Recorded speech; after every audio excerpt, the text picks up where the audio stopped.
Okay, I think we're good to go. So Michelle, over to you. Thank you. Right. Thank you, Chair. So this application proposes the demolition of the existing buildings at 170 to 172 Leckhampton Road and the erection of a mixed-use development comprising a retail food store and associated car parking and landscaping, 12 apartments and 2 houses. The application is before the Planning Committee at the request of Councillor Nelson, and the application has also been objected to by the Parish Council, Civic Society and Architects Panel. The recommendation is to grant planning permission subject to a Section 106 legal agreement and conditions. So the site is approximately 0.2 hectares in size and located on the corner of Leckhampton Road and Pilly Lane. And the site was formerly in use as a car dealership and MOT garage, but has now been vacant for almost 2 years. And the surrounding area is almost entirely residential in nature. So the development would allow for the existing Co-op store located just to the north to relocate, and there's no additional retail provision proposed. So the existing buildings on site are single-storey, but quite prominent within the street scene and fairly utilitarian in their appearance.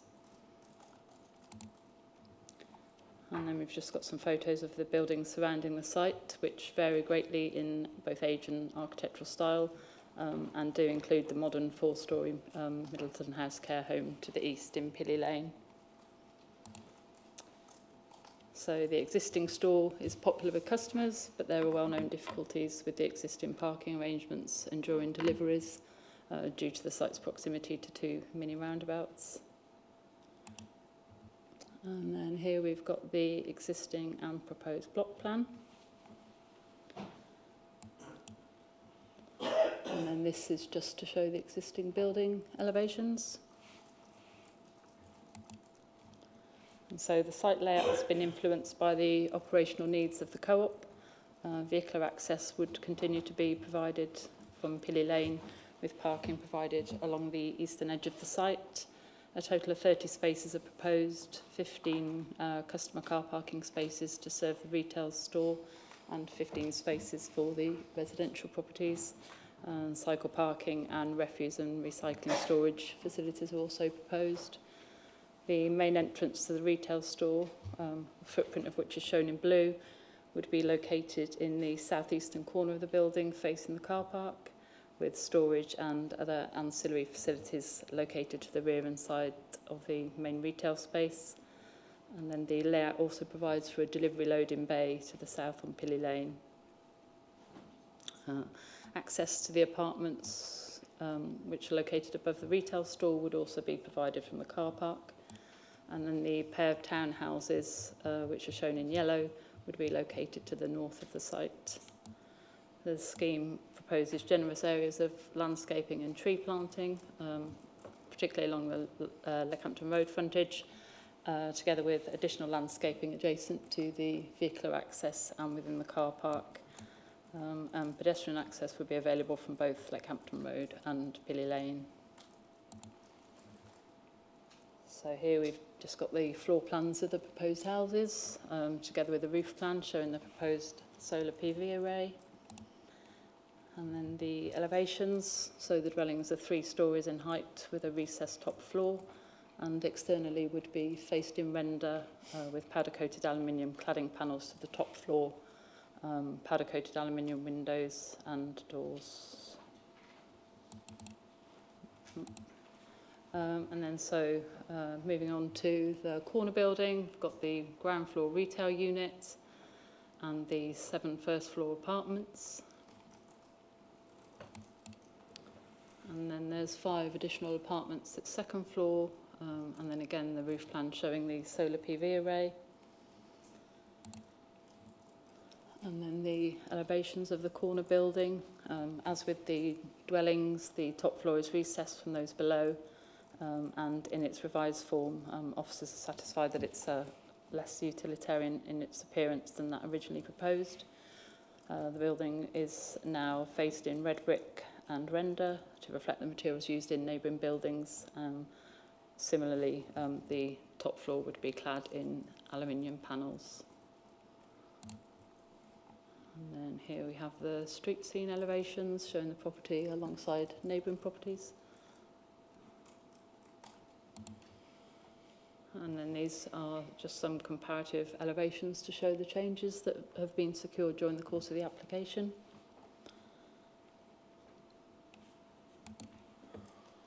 And then some 3D views just to give an indication of what the development would look like. So the key planning matters are the principle of redeveloping the site, design and layout, climate change, parking and highway safety, neighbouring amenity, ecology and biodiversity, and affordable housing. And then we've got a brief summary here of the officer recommendation, which for the reasons set out in the officer report is to grant planning permission. Officers are satisfied that the proposed development would not result in any adverse impacts that would outweigh the clear benefits of the scheme.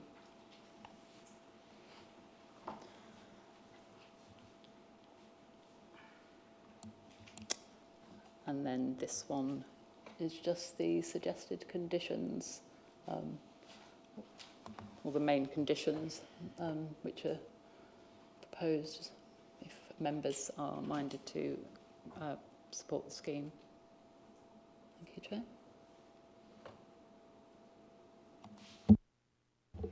Thank you, Michelle. We have 3 speakers. First speaker is Dave Johnson, local resident. Dave, you have 3 minutes. So when you're ready, we'll set the timer going.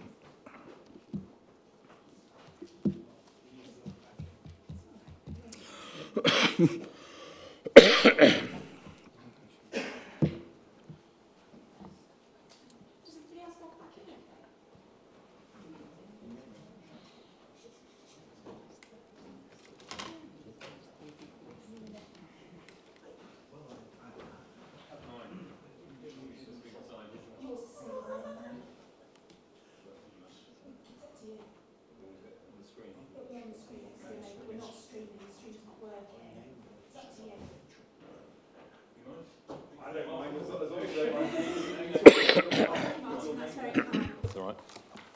I'll change my name. I think they'll be able to spot the difference in the end. Perfect. Thank you very much, everyone. My name is Dave Johnson. I'm a local resident. I'm here today to discuss why many of the local residents are objecting to these plans. Now, let me be clear. Many of us are not objecting to the redevelopment of the site or co-op relocating that. What we are objecting to is the current plan and the proposed buildings, size, mass and scale, the adverse impact this will have on the character of the area, as well as the concerns that have not been addressed about the traffic and parking that will likely cause risk to pedestrians, in addition to the impact of noise and privacy on local residents.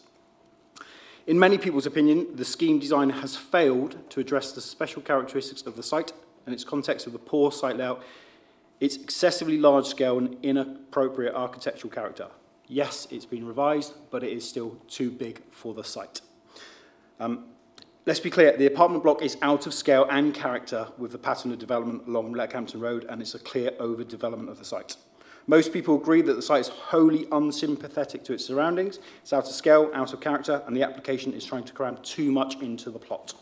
Even after the developers revised the plans, a bit of paint and a 40-centimetre height drop to a height that is not stated in any of the documents, the overall mass of the building remains overbearing and the proposed design bears little relationship to the surrounding buildings.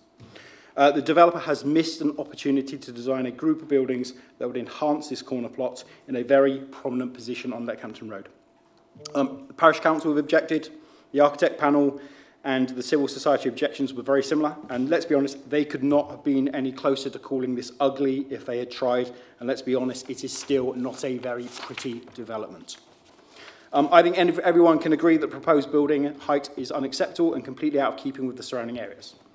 Regarding traffic and parking, it is pretty clear that the development will have an adverse impact on traffic and parking and safety. There will be a significant increased risk to pedestrians due to the increase in traffic along Leckhampton Road and Pilly Lane. The proposed parking is inadequate in many people's opinions for a shop of this size. All that is happening is moving the current problem of the Co-op location 100 metres up the road. Even supporters of the plan recognise this, with some suggesting adding a roundabout to the Pilly Lane Leckhampton Road junction or adding a three-way traffic light system. The proposed development will have an adverse impact on the traffic safety by more than doubling the number of cars along Pilly Lane, estimated 865 two-way vehicle movements in a 12-hour period. That is 1 to 2 vehicles every 1 to 2 minutes. This is a walking route for both Leckhampton High School and Leckhampton Primary School. And Your time is running out. time is running down. In summary, noise and all that kind of stuff as well. In summary, the scale and mass is too big, out of character. The development has missed a great opportunity to build something fantastic, and it will cause traffic issues, cars pulling back out from Pilly Lane onto Leckhampton Road. Thank you very much.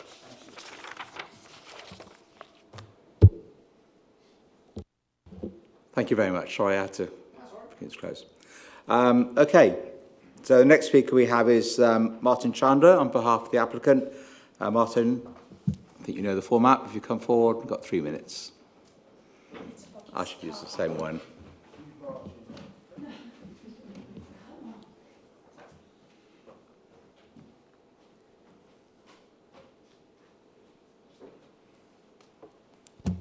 Hey.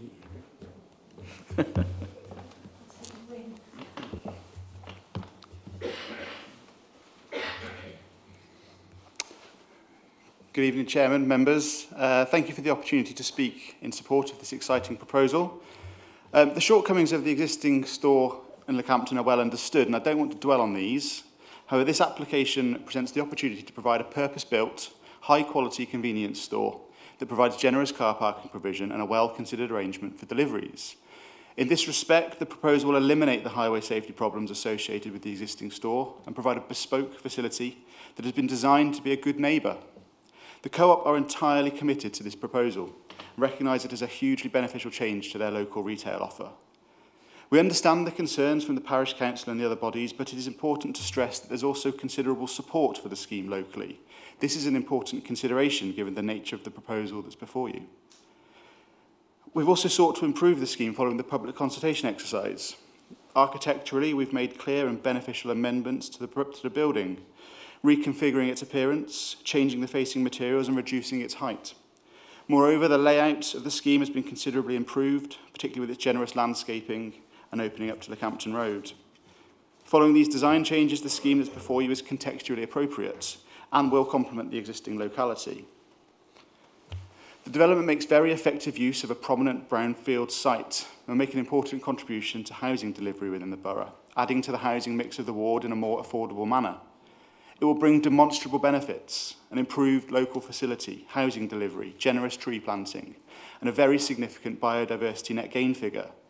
Your technical consultants are all fully supportive of the scheme, with no objections raised in relation to highway safety or environmental health considerations. We therefore commend the development to you. It's entirely consistent with local and national policy, and on this basis, we trust that you can support your planning officer's balanced and well-considered recommendation to improve the scheme subject to the necessary legal agreement being finalised. Essentially, this is a proposal that simply makes sense. Thank you. Thank you, Martin. And finally, I've got Councillor Martin Horde, Ward Councillor. As you know, Martin, you have up to 5 minutes.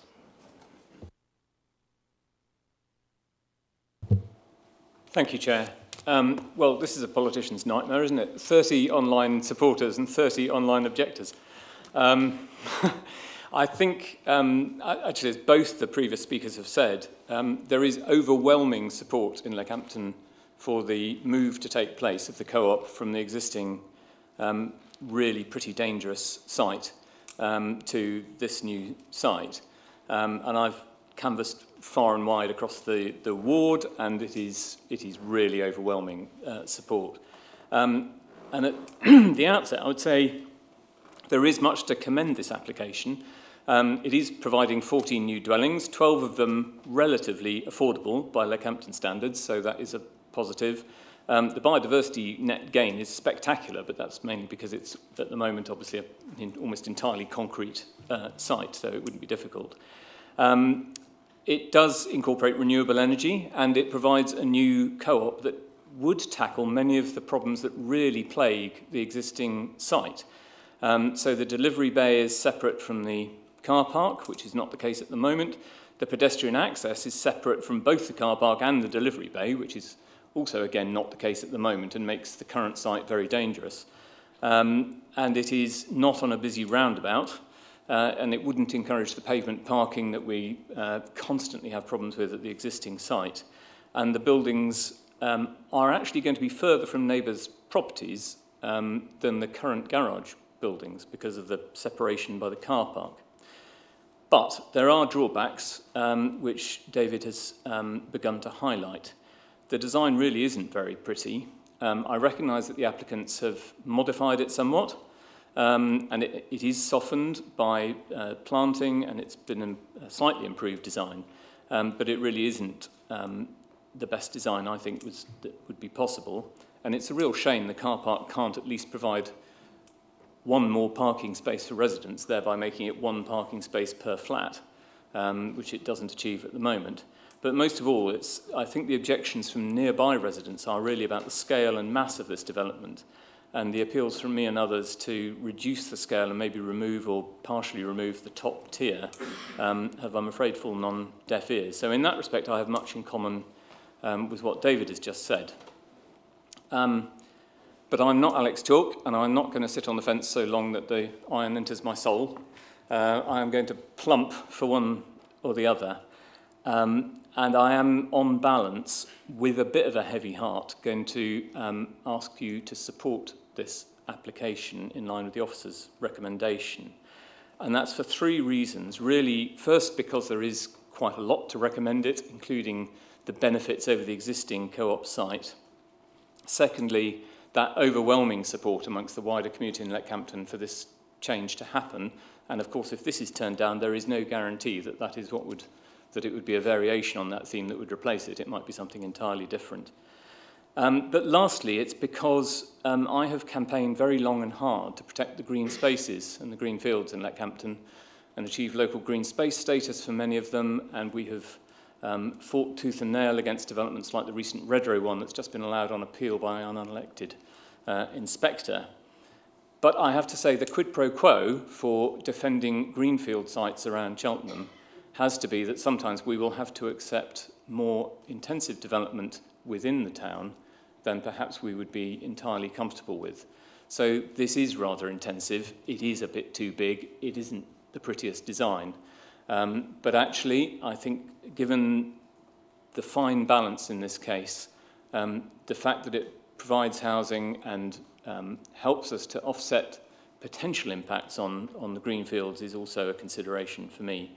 So, as I said, with a slightly heavy heart and sharing many of David's reservations, which I'd ask you to take very seriously, I am going to ask you to support this application tonight. Thank you. Thank you, Martin. We also have a representation from Leckhampton and Warden Hill Parish Council, and Claire is going to read that out to us. Thank you, Claire. Thank you.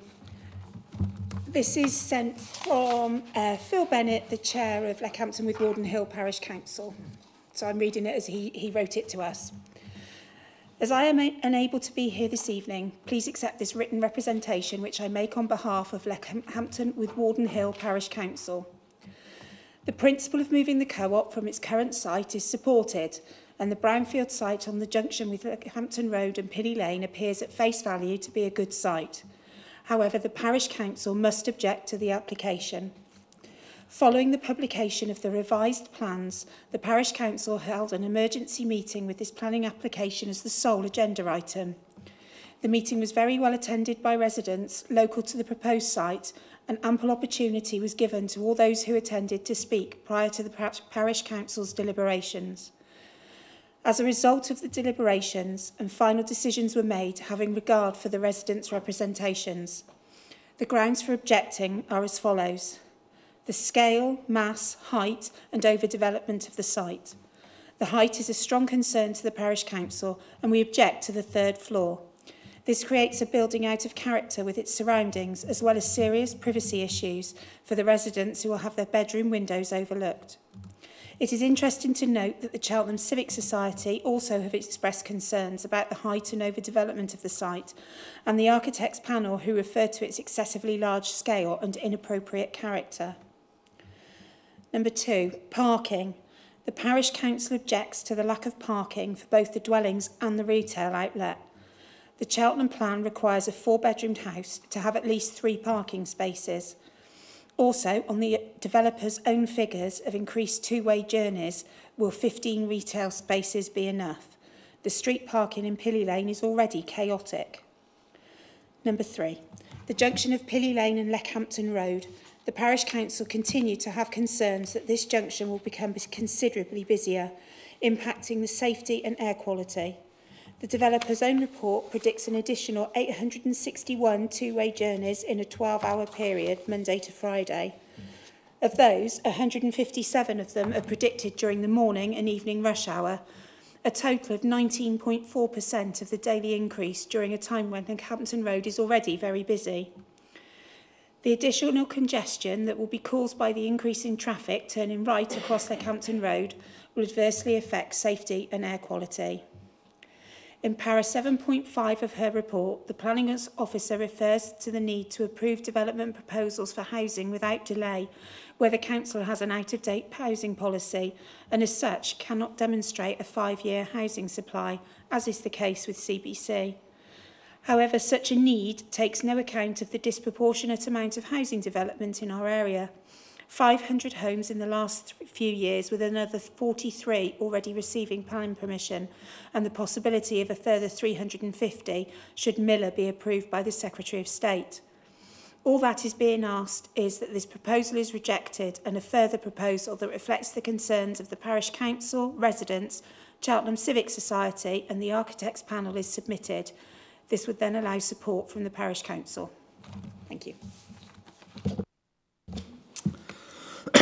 Thank you, Claire. Okay, so first of all, we go to member questions, and I'm sure there will be one or two. Far away. Sorry, Simon. Councillor Wheeler. Yeah. Yes, just very quickly.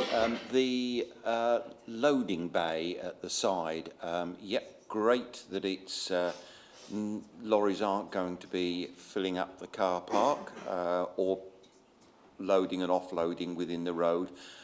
But what enforcement procedures have the Co-op got to ensure that that isn't used generally by people just parking to use the store? Because I would be most upset if we found that lorries were now parking in the road because the loading bay was full.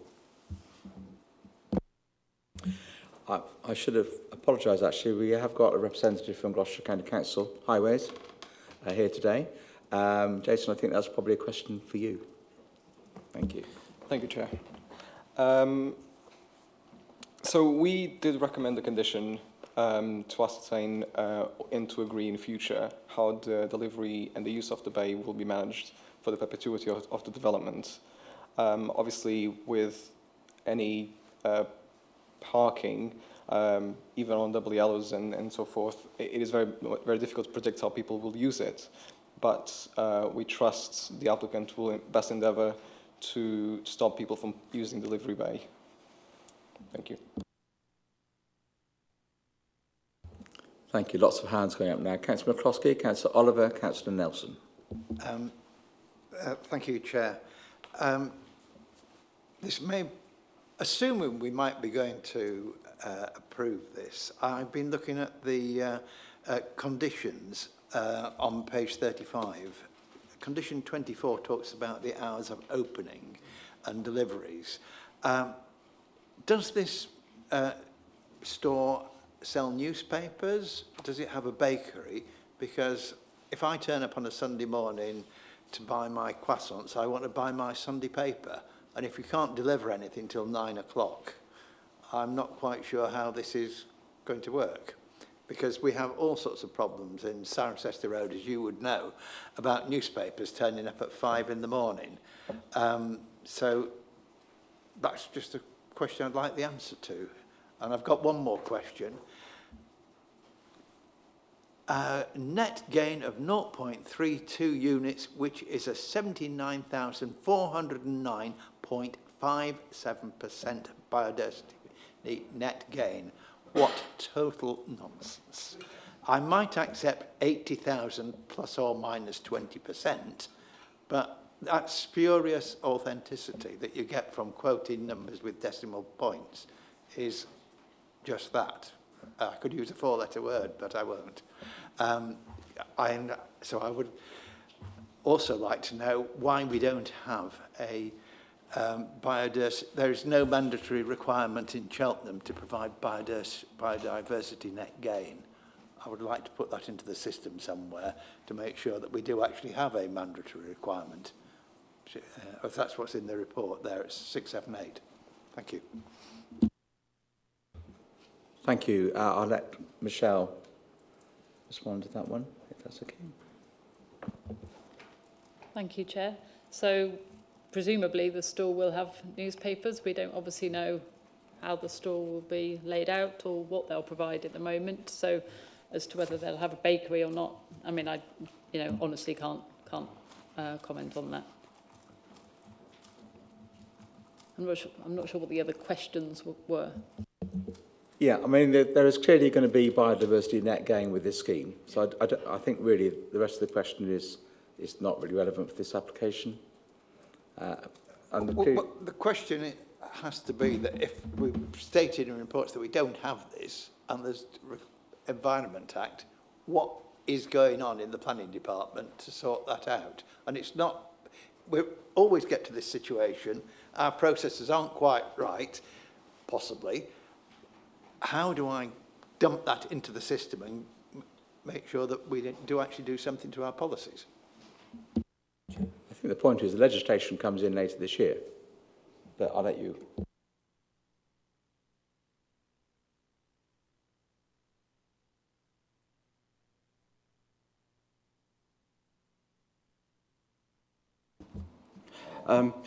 The situation is that the Environment Act provisions come in for major sites, which this wouldn't necessarily fall in within, in November of this year, although local authorities haven't been given detailed guidance on the implementation of those provisions as of yet.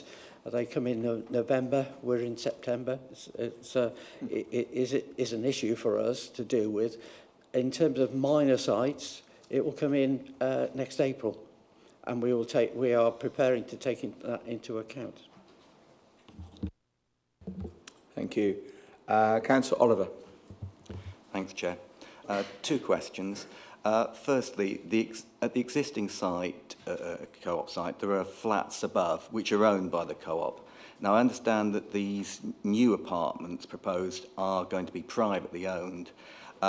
Is it correct that we can't put on any conditions currently to prevent them from becoming Airbnbs? That's the first question. The second question relates to the delivery lorries on Pilly Lane. So far, the emphasis has been on problems at the Leckhampton Road Pilly Lane end. But I have a concern with the, and I wonder if Highways have looked at the position of delivery lorries going down Pilly Lane to to Old Bath Road, because the end of Pilly Lane is very narrow already, and there are problems actually trying to, when you're trying to physically get onto Pilly Lane from Old Bath Road, there's an incline up and you almost forced into a funnel. If you've got a delivery lorry coming straight at you on your side of the road, because there's people legally parked on the other side, I think there could be real problems. Has that been examined? Okay, so Michelle, if you can answer the Airbnb point, first of all, please. Thank you, Chair. Yes, so We can't attach a condition that prevents the use of them as Airbnbs. I mean, it's just speculation that they might be used as Airbnbs in the future, but also, as it currently stands, we don't have any control over the use of properties as Airbnbs in any location. Which is very sad. So on the highways question, if I can ask the highways officer to comment, please. Thank you, Chair. So I did look at the both junctions and both Pilly Lane with Leckhampton Road and Pilly Lane with Old Bath Road. From a visibility perspective, we are satisfied that both junctions have sufficient visibility for vehicles to egress, and also the approaching to both junctions on both Leckhampton Roads and Old Bath Roads, there is sufficient stopping sight distance, i.e. it's the distance from a vehicle to another vehicle to the front to have sufficient time to stop when that vehicle is turning right to the junction.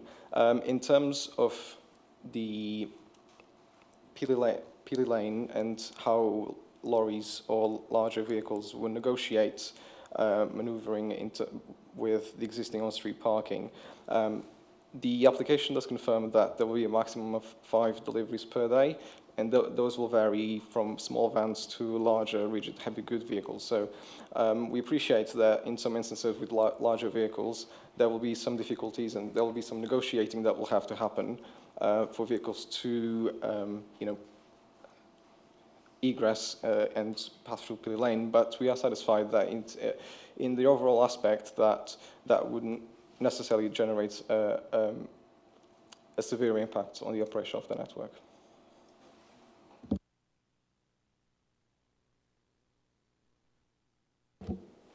Thank you. Councillor Nelson. Thank you, Chair. You won't be surprised that mine are mostly highways related as well. But first of all, one question, building on what Councillor Oliver said about the Airbnb, a bit sort of going a bit further, is there a condition that we can put in about a management company? Because you're going to have these flats above the co-op. Co-op will be the co-op. So would you have a a management team or a management committee looking after those flats above the co-op? Question one. Councillor Nelson, should we just take yours one at a time? As you've got quite a few, so we'll just answer them as we go. Michelle?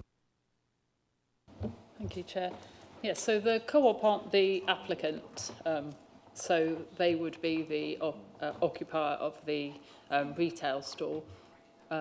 We don't know who the owner of the flats would be. They may well all be in separate ownership, in which case, no, we wouldn't expect a management plan. It's not something we would ever require for new apartments. Thank you. Emma, next question. Thank you. We've just, Councillor Oliver mentioned the road Pilly Lane into Old Bath Road. That is a big concern of mine. And interestingly, the transport statement, it covers in quite a lot of detail the junction from Old Bath Road, from Leckhampton Road into Pilly on their Appendix D, and it shows the vehicles coming round the corner, crossing the centre line and going into the loading bay. And in fact, when we were on the site visit, was it just yesterday? Tuesday. If you stood at that junction, you watched the cars coming in and out of the junction. Sorry, this isn't a question, is it? And they were crossing the line. So my question is, have highways, are they really confident that there is not a safety issue at that junction with Leckhampton Road and Pilly Lane? And why is there no diagrams, no consideration in the transport strategy statement of the junction between Pilly Lane and Old Bath Road? Thank you. Thank you.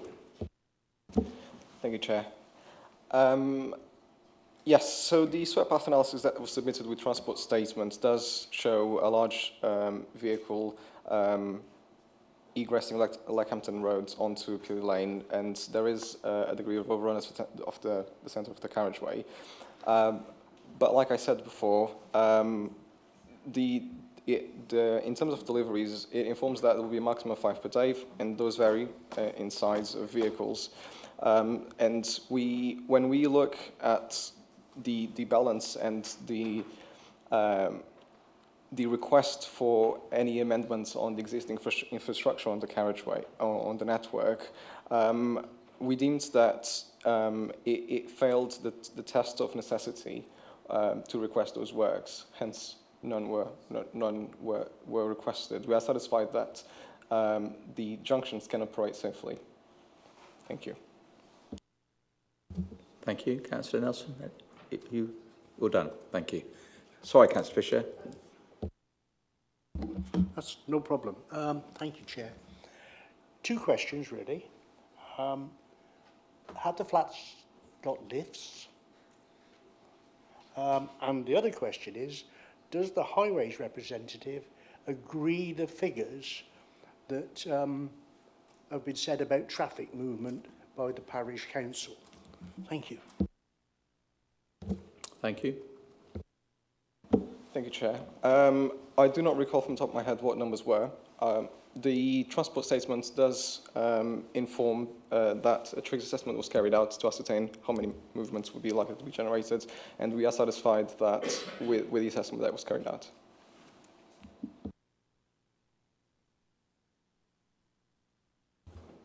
Any more questions? I'll come back to Councillor Nelson, Councillor Andrews, then Councillor Nelson, then Councillor McCloskey.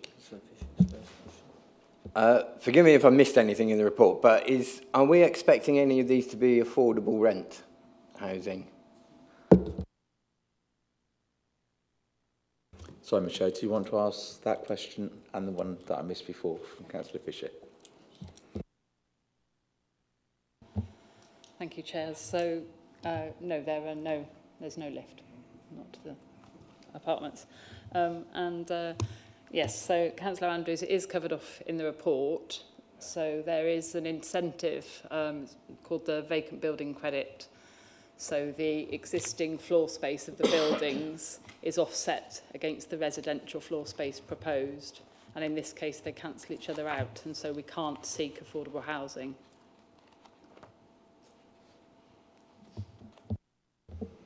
Which is very sad.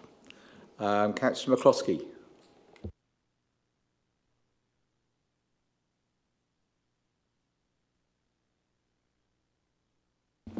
Yeah, I'm just trying to understand whether the intention is that effectively the delivery trucks come from Leckhampton Road into the loading bay and point towards Old Bath Road, or whether they come from effectively the Old Bath Road into the loading bay, or can they come in from either side?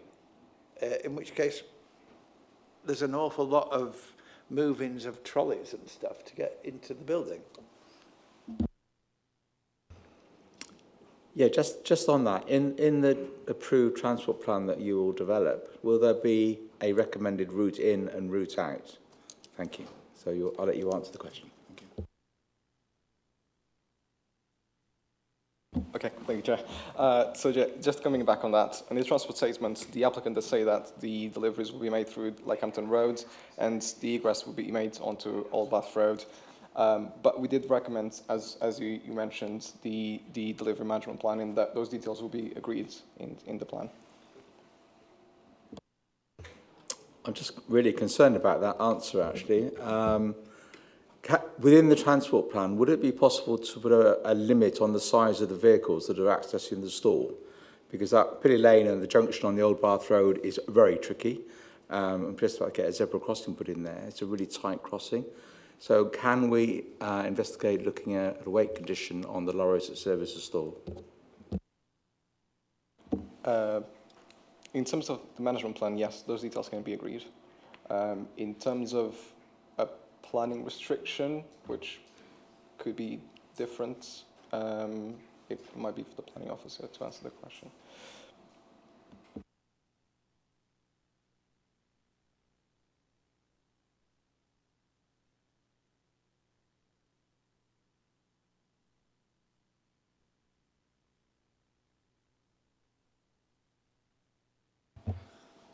Yes, so we don't think it would be appropriate to limit the size of the vehicles, particularly bearing in mind the previous use of the site, where there would have been large vehicles presumably visiting the site. we can't control the size of the lorries that the co-op use. They won't have separate lorries serving this store. I presume they'll be serving a number of stores. So I think it would be difficult to limit their size, particularly with no highway objection. I think it's fair to say that there were vehicle transporters that serviced that site before, which are fairly substantial. Yeah. Do we have any more questions? Oh, sorry, Councillor Nelson. Thank you, Chair. Following on from that rather, with the deliveries, with the condition on the delivery hours being from 7 till 9, can we put a part of that condition to say it cannot be any deliveries between whatever the hours are that we will agree for the peak children coming to and from school? So there are no deliveries, certainly of big vehicles, coming along that road between 8 and 9 and between 3 and 4, say. Question, can we do that as a condition? Can we have a condition or a section 106 to improve the road junction layout? Because that junction with Leckhampton Road is crying out to be widened. The pavement there is so wide, as we saw on plan view, that it could be easily opened up and made much safer for all. Okay, so 2 questions. If we can have an answer, please. So one at the section, one was on the 106, and the other one was on the, forgotten already. The hours of the delivery. That's right. Whether you can stop deliveries during school hours, which we did on a recent application in a residential area. Yeah. Thank you, Chair. So I'll answer the question regarding Section 106. So for that level of mitigation, any Section 106 needs to meet 3 tests. That's necessary to make the development acceptable, directly related to development, and fairly and reasonably related in scale. In our assessment, we did not perceive that such a requirement, such a degree of mitigation meet those tests, hence none were requested. And you're able to comment on the second question? So could we stop the vehicles delivering during school arrival and school departure times? Could that be a reasonable condition to put in with the conditions, with the transport statement plan? In terms of a condition, as a standalone condition, I think that's a question for the planning officer. However, yes, we can agree that in terms of the delivery, the deliveries, the hours, we can agree those hours within that plan. Thank you. Michelle, did you want to comment on that? Chairman, I would say it would be difficult, I think, to enforce that sort of condition. We talked about enforcement earlier in the evening, and that's the sort of condition that, yeah, how could the store enforce it? I think in that sense, how could the operator do that and restrict it in that way? And I don't think it would meet the tests for the sort of conditions that it could apply for that as being referred to. I mean, this will be one of the biggest issues of this if this goes ahead. It's the same we have in Sainsbury's and the Cirencester Road. The biggest issues are the deliveries and the timings. So I think we'll have to come back to that when we come to talk about the actual application as to whether we as a committee think that is a reasonable condition to put in. Really, it's not for us to, I don't think, it's us to manage the enforcement of those conditions. As long as we think those conditions are reasonable, then I think we can probably put that in. But let's go on to the debate. And any more questions? Question? Yeah. Yes. If we can't add that as a condition, I think it would be helpful to put it in as an informative to try and encourage the co-op to tell their drivers, look, can you avoid? Yeah, and I think we are talking here about a very supportive community applicant. So, yeah. Right, any debates? Who'd like to open the debate? We can go straight to the vote in that case, but I dare say there's... Okay, Councillor Oliver, then Councillor Nelson. Thanks very much, Chair. I've lived in the area for 40-odd years, and and it's fairly clear that the existing site is a real problem for traffic. So I welcome this new development.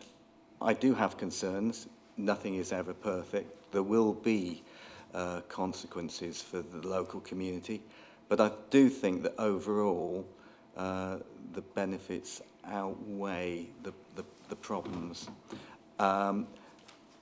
I'm not sure that the traffic will be that much greater. I think we're transferring a problem to a place where it's more able to take the level of traffic. As for the existing parking, I mean, I know a number of people, including myself, who currently will go and park in Pilly Lane and walk to the co-op down the road because you can't get anywhere near the existing co-op. So I do question the actual, I think a lot of people actually do that. As regards to scale, I don't like the scale, but further down the road, there is in Pilly Lane, there's Middleton House, which is as big, if not bigger. Overall, I think it will be a great benefit for the local community, but I have some concerns. Okay, Councillor Nelson. Thank you, Chair. Very much echoing Councillor Oliver's comments, I have very serious concerns. It makes sense to move it, and as soon as that Wilkins garage emptied, everyone says in the neighbourhood, oh, wouldn't it be great if the co-op moved there? Put a few flats on top, great. But I do think it's gone too far. I have serious concerns over the traffic. I think as county councillor for that area, I need to do all I can. If we can't do any more with conditions, we need to go on forward. And I take on board what the Highways Officer has said about this development on its own hasn't impacted the infrastructure. It's been happening for a while. We know that the Leckhampton Road is dangerous around that area. We know that the Old Bath Road at the other end is dangerous. With the increased throughput of the children coming to the high school at Leckhampton, there are road safety issues. And I think it's up to all of us, both Cheltenham Borough Council and the County Council, to work together using SIL, using whatever means we can to improve road safety in that area. But I think I understand what the Highways Officer is saying. It's not down to just this development. On the overlooking concerns of the neighbours locally, I do understand those concerns. All I can say is, when we've looked at this in the past about overlooking properties, and we'll come to it again shortly, it's your perception that you're being overlooked, but the reality is if you were up in those balconies of those flats above the co-op and you looked down into the local houses around you, you wouldn't actually be able to see anything really.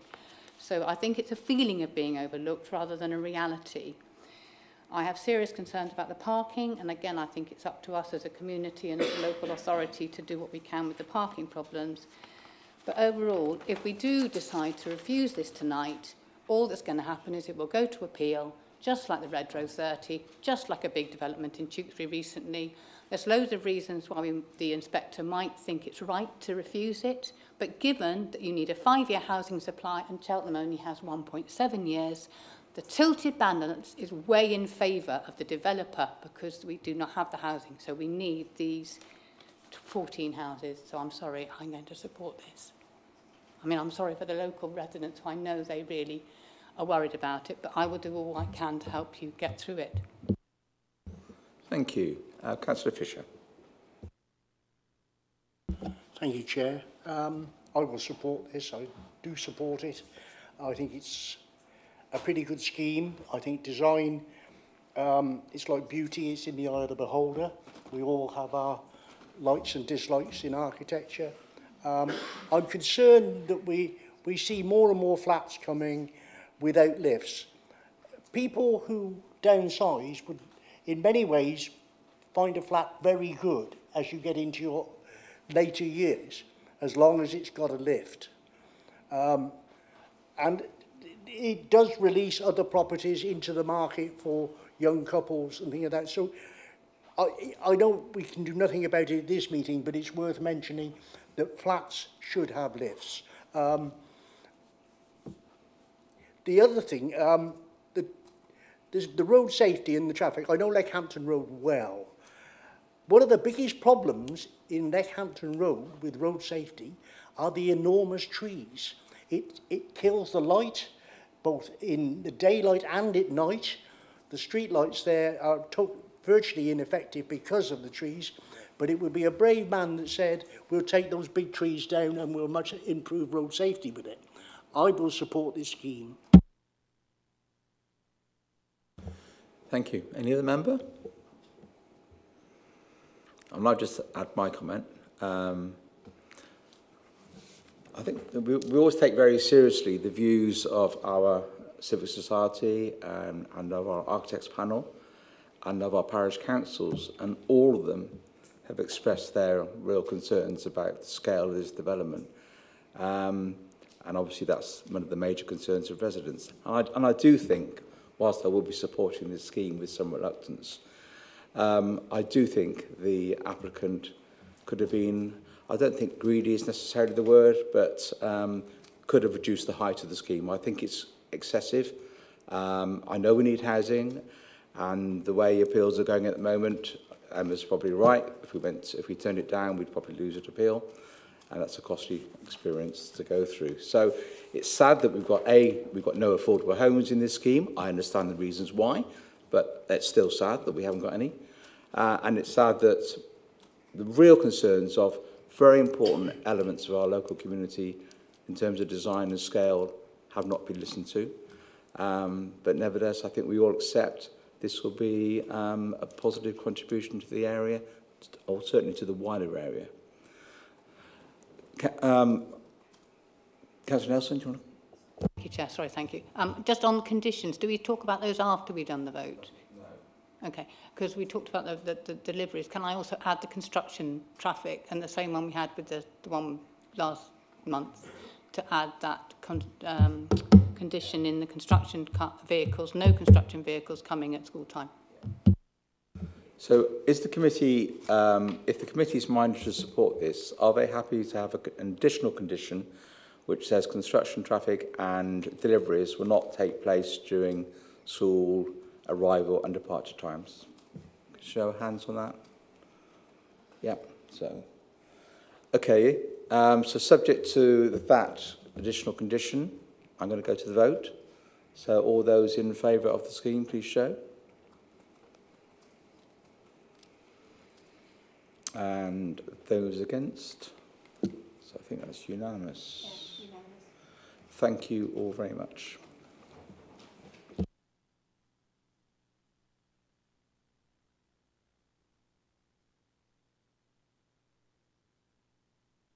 Okay, so we now go on to item 5B, which is the Imperial Gardens. Just allow a couple of minutes for the changeover.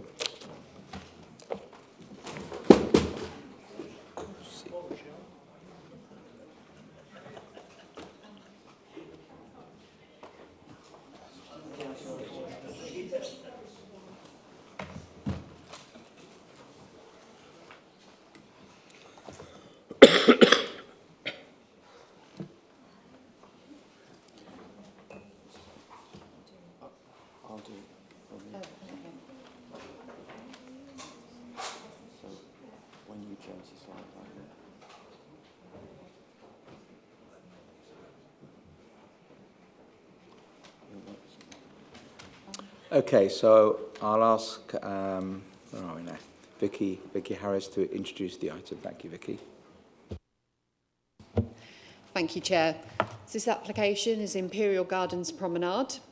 Planning permission was granted by Planning Committee in September 2022 for the use of Imperial Gardens for the erection of temporary structures, including an ice rink, in connection with festivals and special events for a maximum of 75 days for 3 seasons.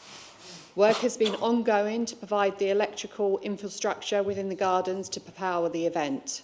However, the electrical supply will not be in place for the 2023-2024 season.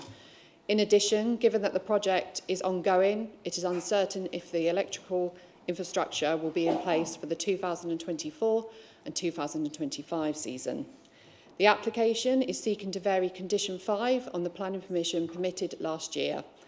The proposed changes to Condition 5 essentially involve the use of biofuel generators and batteries for the next 2 seasons. Next slide. The next slide is the site location plan of the site. Next slide. Next slide is the ice rink in 2021. Next slide. So the next slide is the approved zone layout plan. The yellow zone shows the location of the ice rink. The blue zone shows the location of the generators and waste collection. The pink zone shows the location of the box office and other Christmas attractions. Key planning considerations, sustainable development and neighbouring amenity. The principle of the proposal was accepted through the granting of the earlier consent. As such, the key issues in determining this application is whether the proposed amendment to Condition 5 responds to the interests of sustainable development and will not have an unacceptable impact on neighbouring amenity. The proposed generators will run from a renewable energy source, HVO, exclusively, which improves emissions compared to the traditional diesel. In addition to this, batteries will be used to ensure any supply power from the generators is captured and contributes to power provision overnight. The Environmental Health Officer does not have an objection to the principle of the use of biofuel generators and batteries. They still raise concerns with the use of generators, but are happy that this can be addressed through the planning conditions. And the recommendation, officer recommendation, is to permit the application. Thank you. Yeah, thank you, Vicky. I'd now like to ask Peter Grimley to speak in objection. Hi, Peter, you have 3 minutes. Thank you. There is a myth regarding HVO that is rooted within the Cheltenham Borough Council. I have challenged this, but it persists. It's the claim that HVO improves CO2 emissions by 86%. This claim is simply untrue. This is either designed to deceive or is a genuine but critical error. Either way, it's false. Should not be used. This theoretical reduction only relates to greenhouse gas contribution. That's the effect on the ozone layer, and not local air pollution. It relies entirely on the dubious theory that the HVO feedstock, while growing, absorbs CO2. And when HVO is burned, it releases this CO2. So the carbon absorbed by the feedstock, probably in Southeast Asia, is then released into Imperial Square. The actual reduction in HVO tailpipe CO2 emissions is 0 to 5%, not 86%. This false claim appears in several times in this application and is repeated in the Planning Officer's report. That report is equally confusing. It points out that Section 73 of the Town and Country Planning Act can be used to make an amendment to a condition, but only where less substantial changes are proposed. The report's conclusion is that the amended scheme is not substantially different from the originally approved. But how can that be? Condition 5 states that generators are only permitted for use during 2022-23. Put simply, as of this year, the current approval states no generators, only grid supplied. The application proposes generators, not grid supplied. In what way is that not substantially different? They are polar opposites. Section 73 does not apply. A full application should have been made.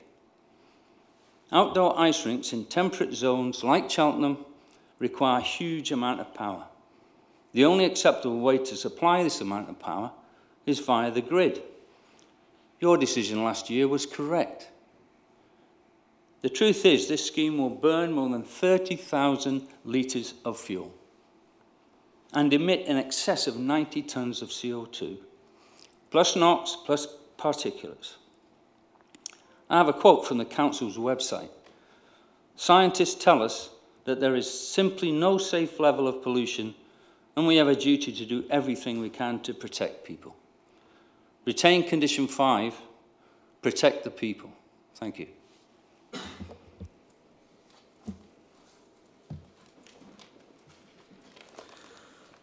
Thank you, Peter. That's spot on your 3 minutes. Well done. Right. Questions from members? Councillor Wheeler. Yes, and I think it leads on from what the speaker has just said. And this might sound very naive, but there is a point to it. What exactly do we call biodiesel? Now, if it's diesel that's made from old chip shop fat, fine. If it's diesel made from the likes of palm oil, then I have quite a great concern.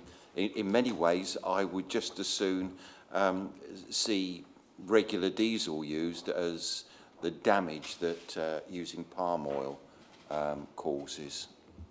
So what do we call biodiesel? Can we answer that?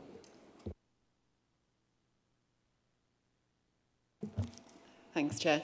I'm no expert. I can't answer that. I can only state that the application says that hydro-treated vegetable oil will be used. That's all. Thank you, Chair. Well, that does sort of answer the question then, doesn't it? So it is...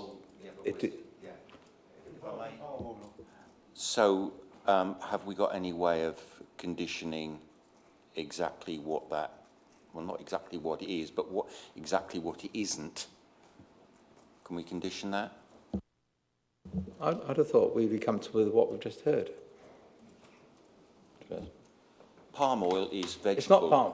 Yes, but this is recycled we're talking about here. What?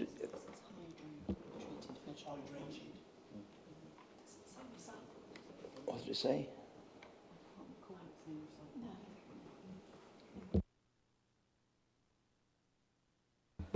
Chairman, I don't think any of us are experts in terms of this this particular issue, but it obviously is sought as a better alternative to the use of diesel in the circumstances that we have.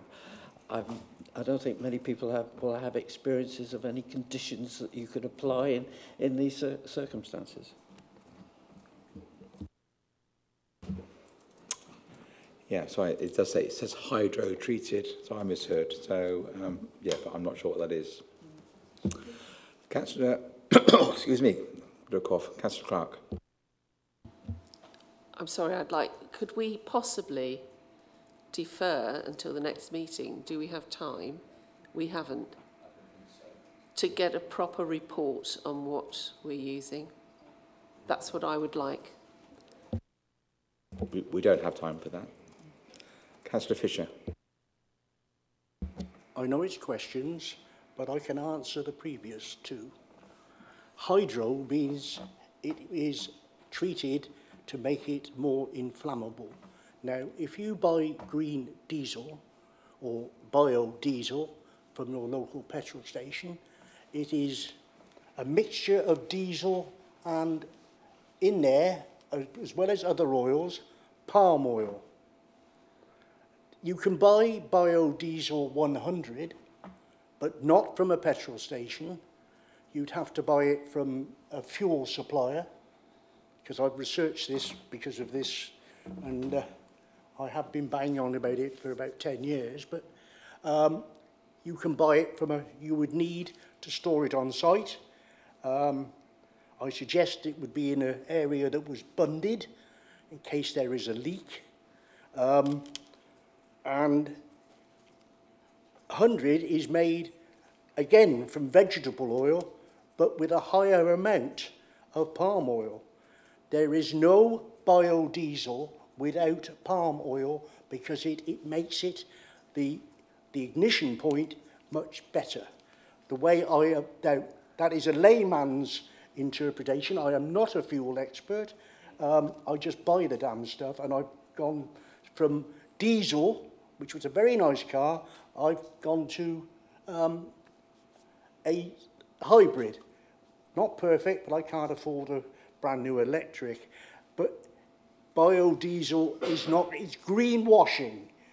It's a word, a phrase that is used. I know this is question time, but I'm answering. My question was, can we refute 34,540 litres of oil being burnt over 42 days? That is a hell of a lot. And the other question is, I don't know how you can use battery. Battery stores solar. It doesn't store, you'd have to run the generators longer to put some juice in the battery so as it was quiet at night. That's the only plus I can see. And we don't know what the ambient temperature is going to be because nobody knows that. So the battery thing I don't think would work. And we can we refute the 34,540 litres of oil? If we can't, we must accept it as what the gentleman has said just previously. Thank you, Chair.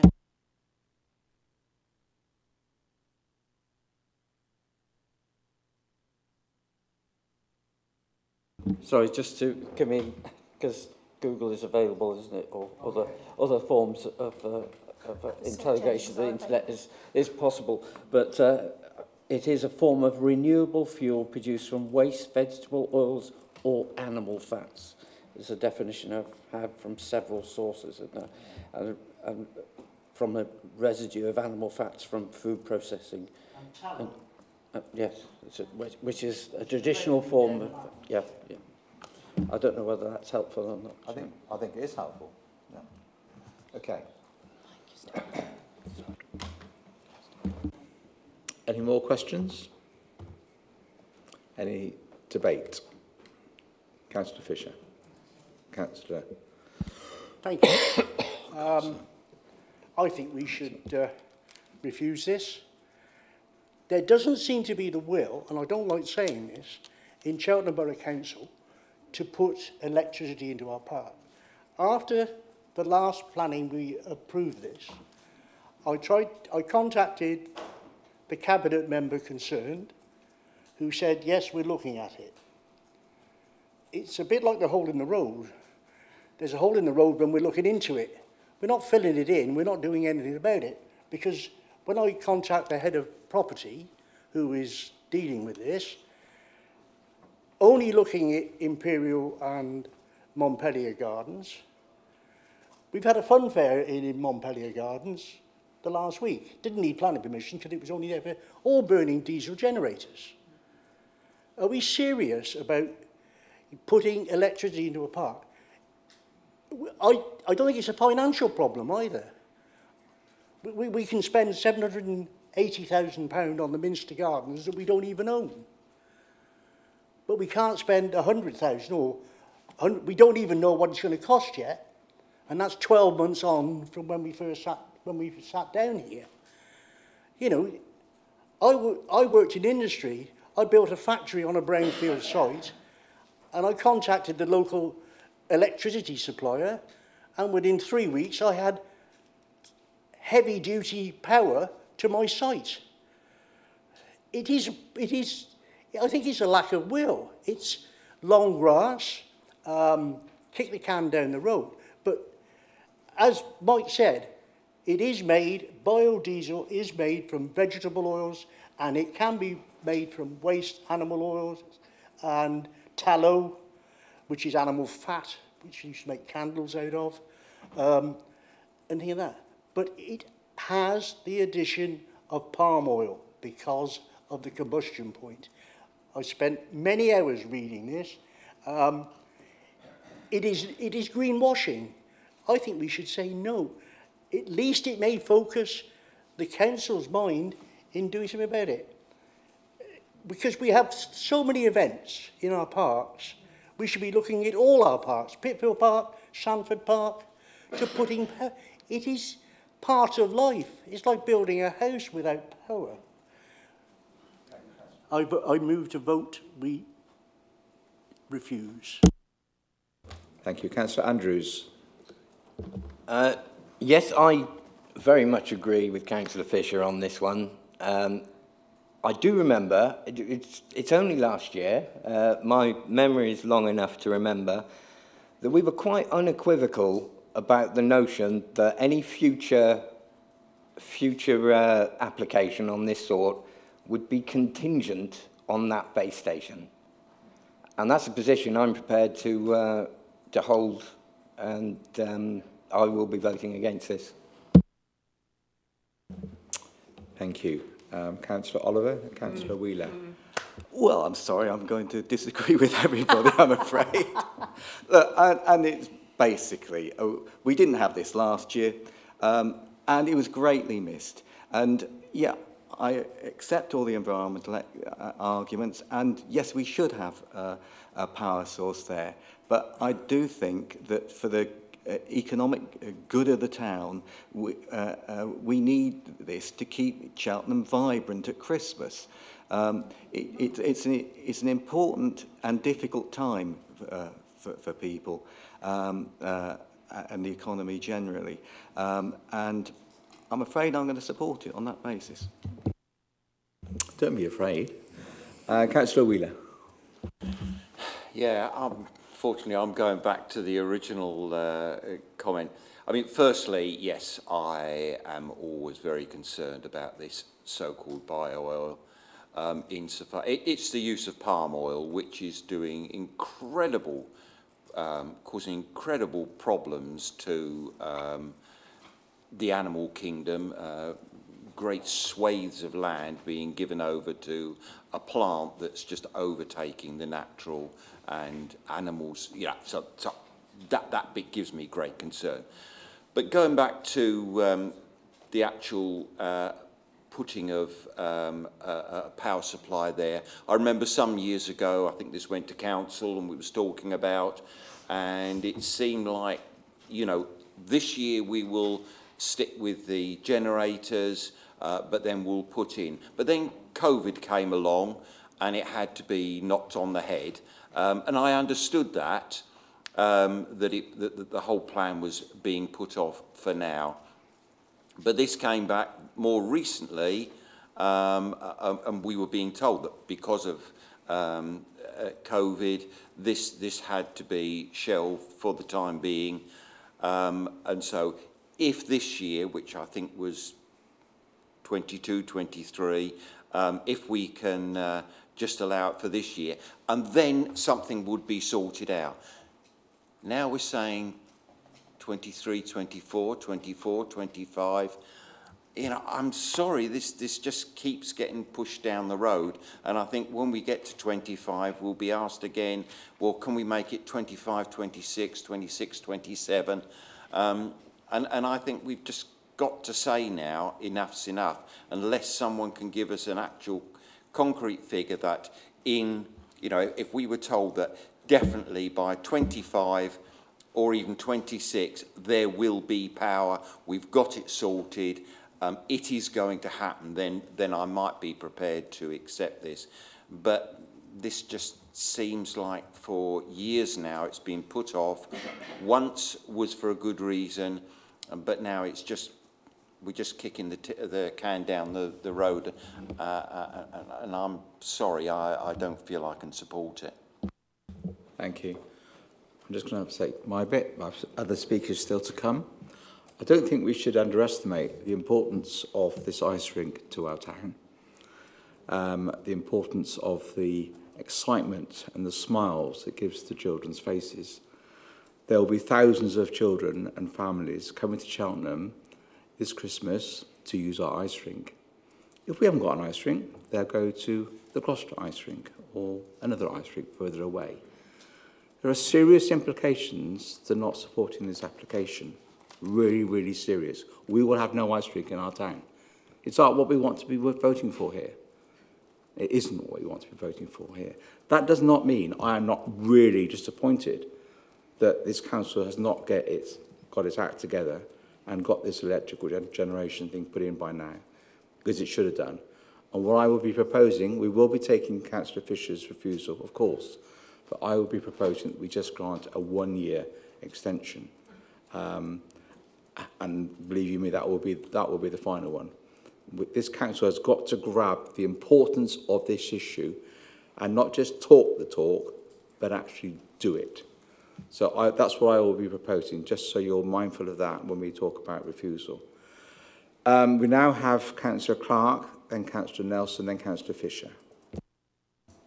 Thank you, Chair. I'm not happy, but I will be supporting this, and I'd like to explain, especially to the gentleman who spoke this evening, the reason we didn't have the ice rink last year is because they were going to fly it from Italy, and we refused it on an environmental basis.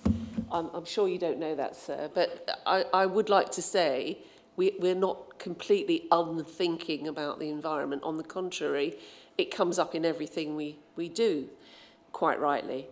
But I do think we will lose a lot of money. We would have already reserved this ice rink for the season because it's something that we had experience of. We didn't get the one last year because the company was not completely straightforward, and we would have already had paid a deposit to get this year. It is enormously popular.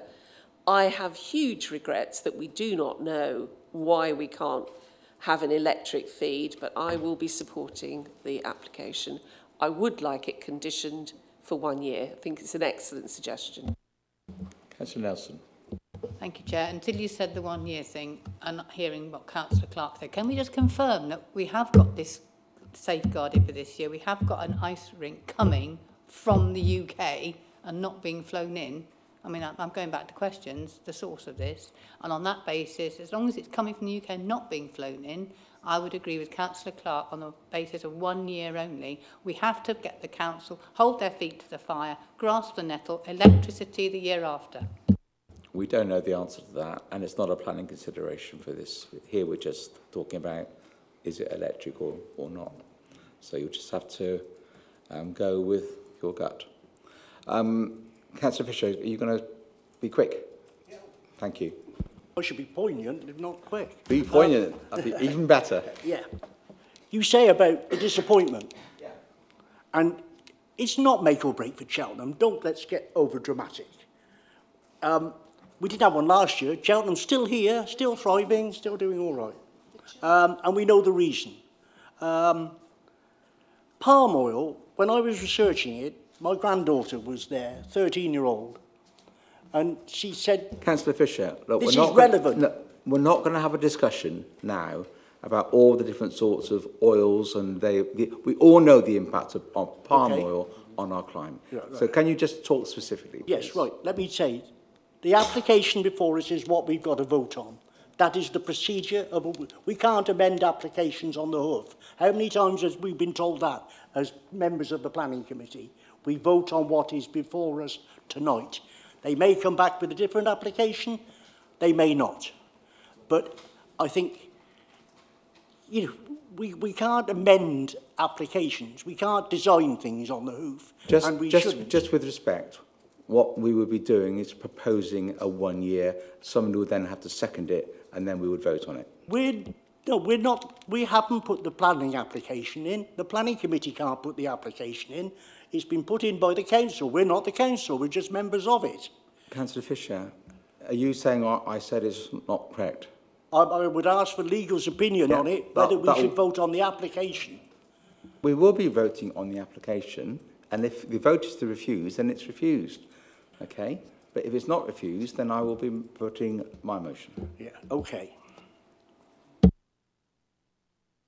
So Councillor Fisher is proposing refusal. Those in favour, please show. Thank you. Okay, those against? Thank you. So I will be proposing that we grant this permission for 1 year only. All those in favour? Just to check, that's a proposal. Oh, seconder. Seconder. Seconder. Councillor Oliver. And now a vote.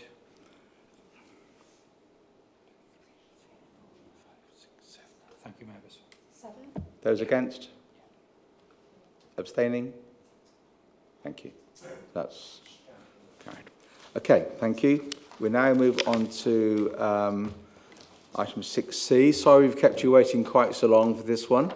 1, The Grove, and I'll ask Claire Donnelly to introduce the item.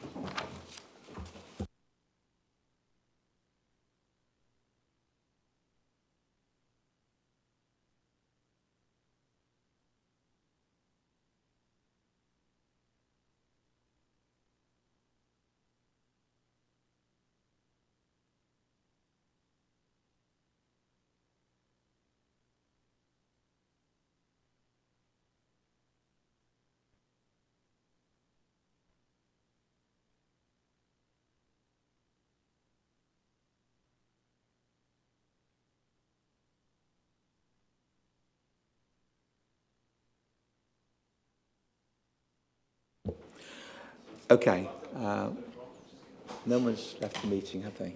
1, 2, 3. Okay. Okay, members. Adrian, Red.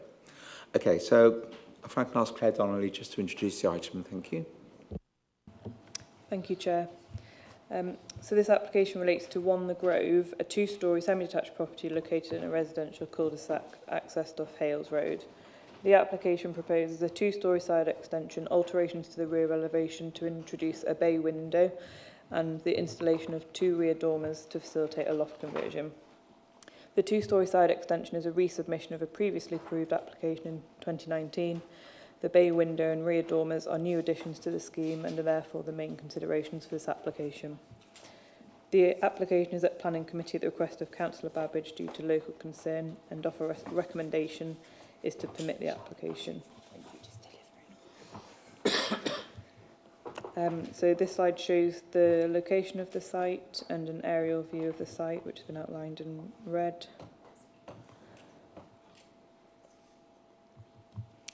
And we've got the block plans, got the existing block plan on the left, proposed in the middle and right.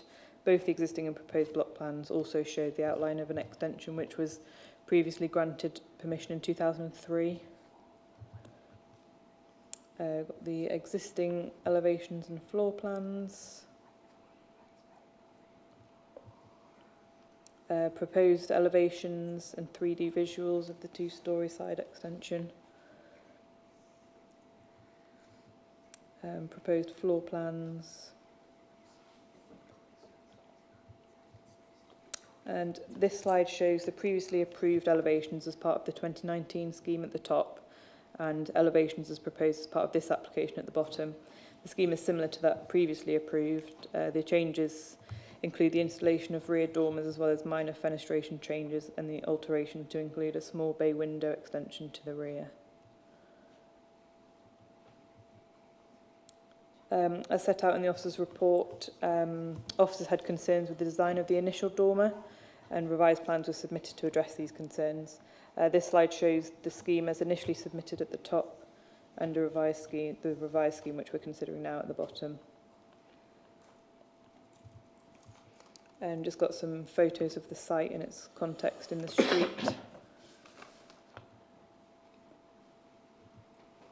And then photos of the application property and neighbouring properties from within the site, including photos taken from the existing first floor rear window of the application property.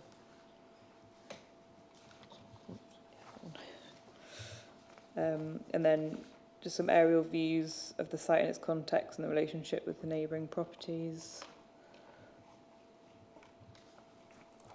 So the key considerations for this application are design, impact on neighbouring amenity and sustainable development. For the reasons set out in the officer report, the recommendation is to permit planning permission subject to the suggested conditions. Thank you, Chair. Thank you.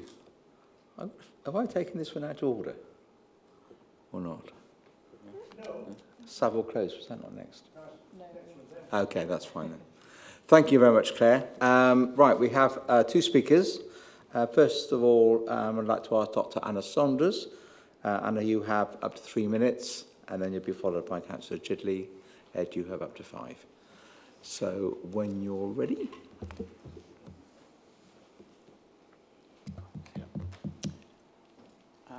Good evening, ladies and gentlemen, and thank you for giving me the opportunity to explain my objections to this application. Firstly, I'd like to state that I have no objection to the proposed 2-storey side extension and single-storey rear bay extension at One the Grove, nor do I have any objection to extending into the loft. My objection is to do with the design resolution, which proposes 2 flat-roof dormers with 4 windows to the rear of the property at the 3rd storey. This would provide an elevated direct view into my conservatory living area, where I have a kitchen, dining area and lounge, which is in constant use. There would also be an unimpeded view of my patio area and garden adjoining my home. I understand that the planning guidance for adjoining land uses for privacy refers to a recommendation that there should be a minimum distance of 21 metres window to window, and therefore 10.5 metres from window to boundary. This recommendation is useful for properties whose gardens back onto each other, but this is clearly not the case here, as the properties are angled differently and somewhat uniquely. If you look at the plan view, it shows that the rear of the applicant's property is angled in such a way that it overlooks the side of my conservatory. The proposed dormer windows would be less than 21 metres from my conservatory windows and would result in a clear breach of my privacy due to the elevated direct view possible. If you look out of a window, you get a 180-degree view that in this case would cause a major intrusion of privacy in my living area. Due to the location of the proposed dormer windows at the third story, no amount of screening on the connecting boundary would provide the privacy I believe I'm entitled to. To provide light at the rear of the property at the third story, I feel an acceptable compromise would be the inclusion of roof lights such as Velux windows. These would also lessen the marked detrimental visual impact caused by the proposed dormers and be character appropriate to the rest of the neighbouring properties which have rear Velux windows. If this plan was passed, I would also be very concerned of the precedent it would set for the semi-detached neighbour of the applicant, who is even closer to me. Councillor Ed Chidley has visited my home to view the practical effect of the plans and agrees with my concerns. I would welcome anyone else to visit to see the impact firsthand. I don't consider myself unreasonable, and the only part of this application I object to are the two rear dormers. I hope you will be able to see my point of view. The idea of my primary living space being perpetually exposed, resulting in a significant erosion of my privacy, is very distressing to me. I believe that the compromise of rear Velux windows would be fair to both parties. Thank you for listening to me. Thank you very much.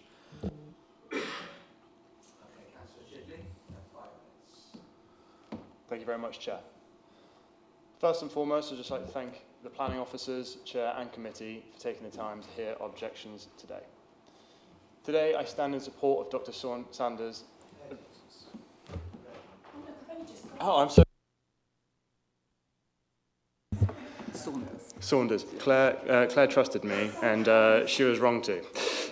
Today I stand in support of Dr. Saunders' objection to the current proposal for a two-storey side extension, alterations to rear elevation and rear dormers to facilitate a loft conversion at number 1 The Grove, Hales Road. But I must clarify that our objection does not pertain to the entire extension itself, but focuses purely on the inclusion of dormers in the loft conversion. Our reasons for our opposition are as follows. Privacy. Privacy is the primary concern raised by Dr. Saunders, and I can see exactly why. I had the privilege of visiting Dr. Saunders' residence personally and saw firsthand how dormers installed in a third story in a neighbouring property would totally invade her privacy. Central to this concern is her conservatory, which I think you saw in a couple of slides before when the planning officer brought them up. You could see how large that conservatory is and how close it is to the neighbouring applicant. It was obvious to me that that conservatory is the main feature of her home and a vital living space for Dr. Saunders. It was and is the living room. It is the heart of the house. This space is where Dr. Saunders cooks, hosts guests and family, dines, reads the morning paper with a cup of coffee, relaxes, enjoys the view of her garden. It's a space of immense importance. To address these concerns, the officer's report cites Cheltenham Plan Policy SD14 Note 2, which states, in determining privacy for residents, the council will apply the following minimum distances, 21 metres between dwellings which face each other. The planning officers accept that this doesn't actually apply in this case to 117 Hales Road and number 1 The Grove. They don't face each other. There's actually an angle. They are, as Dr. Saunders mentioned in her speech, that they are side by side. And as that is the case, the relevant distance is therefore achieved. But if you took a line of measurement from the applicant's property to Dr. Saunders' conservatory, it doesn't actually meet the 21 metres required. There's another case to be made here, and that's the preservation of neighbourhood character and the precedent of which. In the Grove, it's not uncommon to see rear extensions and loft conversions. These have been thoughtfully designed and built to harmonise with the character of the local area, and these are built using Velux windows.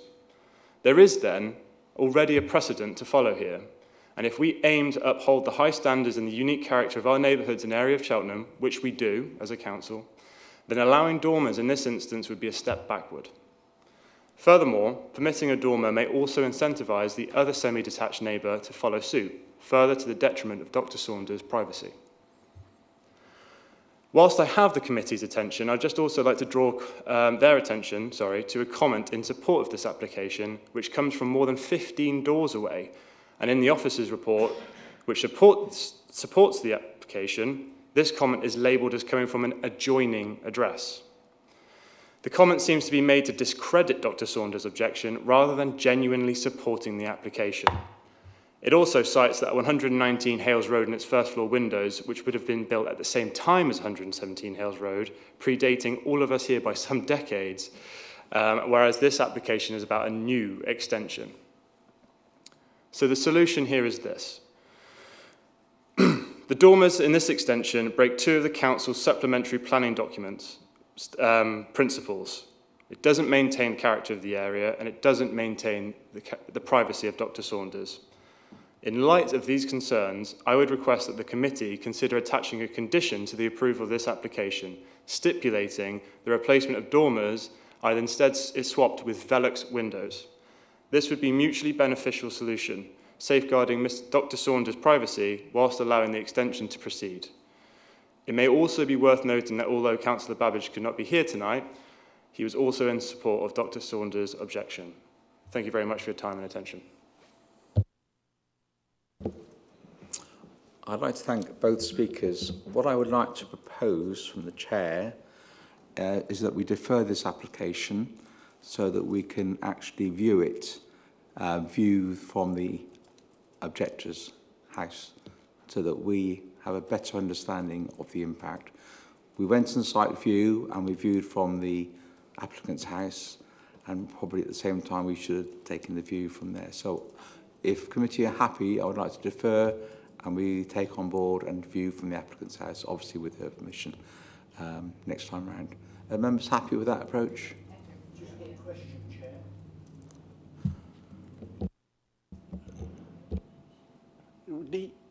I haven't looked, hang on, I can look on here, I think.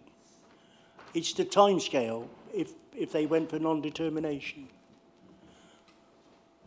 I think we'd be all right, but I'd just like that confirmed by officers.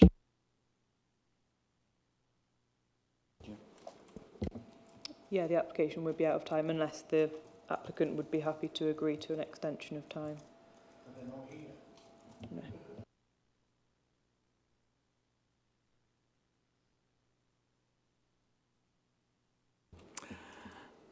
Okay. Councillor Bamford.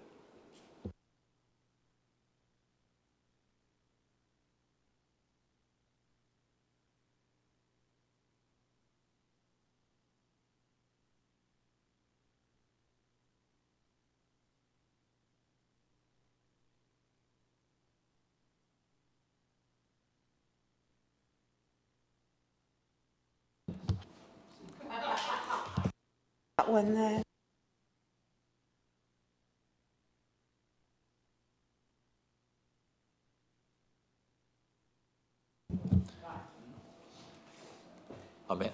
Thank you, Claire. So I just wondered if there had been any discussion with the applicant about the potential for dormer windows. Velux, yeah. So I wondered if there had been any discussion to indicate whether or not they might find that acceptable, and therefore if that would indicate whether or not deferral would be of value. And when the officer answers that question, when you answer that question, could you also comment on the suggestion that we could add a condition to this application to change it from a dormer to where it was?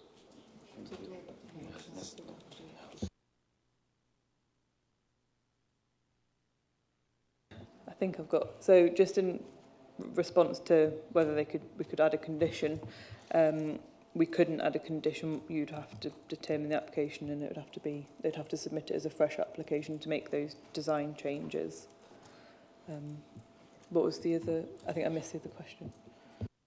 Councillor Bamford, do you want to just repeat it, please? I wondered if there had been any discussion with the applicant about the potential use of Velux windows as an alternative that might be more acceptable? Thank you. No, there was never that discussion because, as per the officer's report, we've assessed the impact of overlooking and loss of privacy, and officers deem that it is acceptable. It's also worth bearing in mind that the applicant could put in an application for permitted development, so a certificate of lawful development for a rear dormer in the original roof without needing planning permission. And that dormer, albeit it would probably be, they could maybe squeeze two on, but one much larger dormer than is proposed as part of this application. So there was, officers didn't enter into a discussion in terms of amending it to roof lights, just because officers deemed that the proposal of dormers was acceptable. Thank you. I've got Councillor McCloskey and Councillor Nelson, then Councillor Wheeler. I think, Chair, that your proposal is the right one. In equity, we ought to see both sides of the equation. But my question is whether these dormers would constitute permitted development, because I think, I'll just leave the question. So the dormers that are proposed as part of this application, it would come down to materials and volume. So with the volume, you'd have to take into account the new roof space in the two-storey side extension. I've not calculated that, in addition to the two new dormers. And then the materials, permitted development requires materials to match. The materials as proposed as part of this application would be a lead dormer. So they wouldn't match, so they would need to be tile hung to be permitted development. So as it is now, in terms of the material, no, but I've not done the calculation for the volume.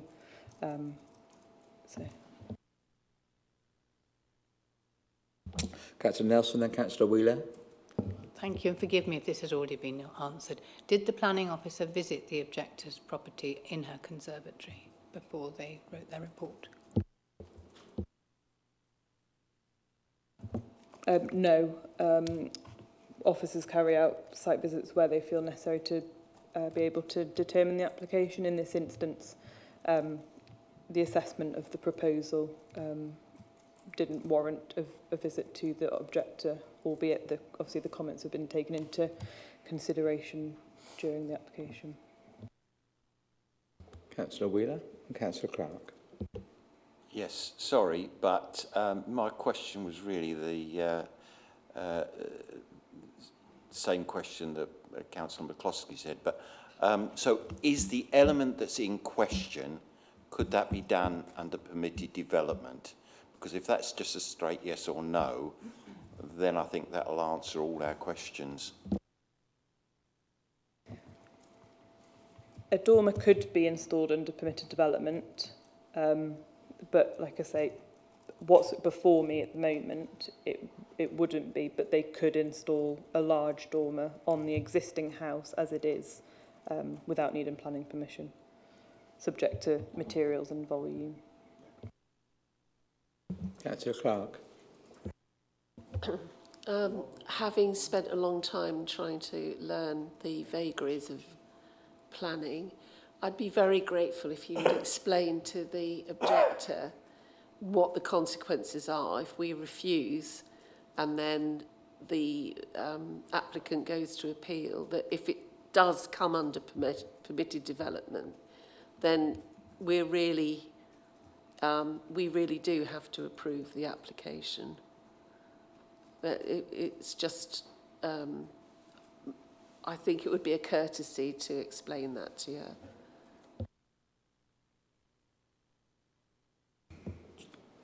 Chair, if I may just advise members in relation to the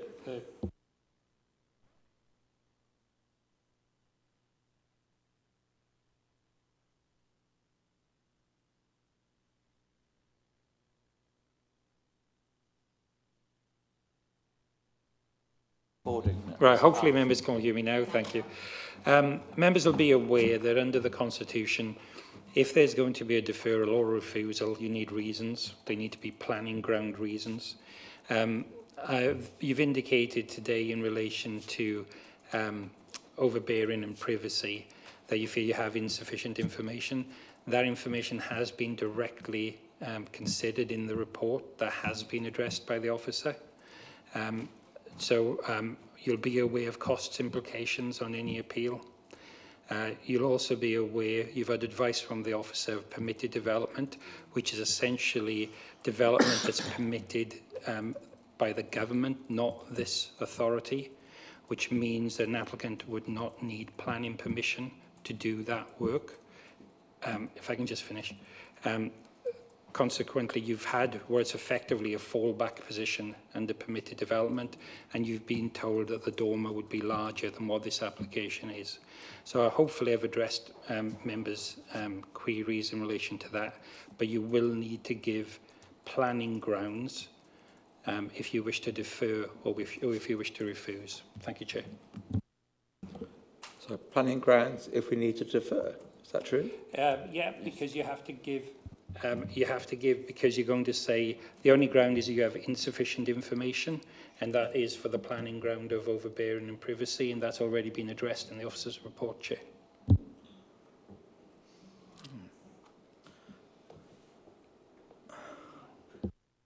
Can I also understand the implications of non-determination, or can just so the committee is quite clear, if we were to defer and we did have a reason? Chairman, obviously the application would go out of time and the applicant could then appeal against non-determination, and the grounds would then, obviously the case would be held by before an inspector, usually written representations, but it does leave the opportunity for the applicant to claim costs on the grounds of unreasonableness in that case. Thank you. Rock and hard place. Councillor Fisher. As I understand it, it's mainly down to our interpretation of SD 14. The councillor pointed it out. SD 14 deals with overlooking. It doesn't necessarily, the interpretation is that you're overlooking back to back, but this doesn't apply. SD 14 is basically about overlooking. Not the angle you're overlooking, it's just overlooking. So I think we can either turn it down on SD 14 or we could defer it on I would ask for legal advice on that, on SD 14, if we defer it on SD 14 and engage with the neighbour. And tell them the reason why we have deferred it, but I would look for legal guidance on that because I think we need it. Otherwise, it's going to have to be refusal on SD 14 and perhaps other things. I think we already had the legal advice, haven't we? There's anything else to add? No, Chair.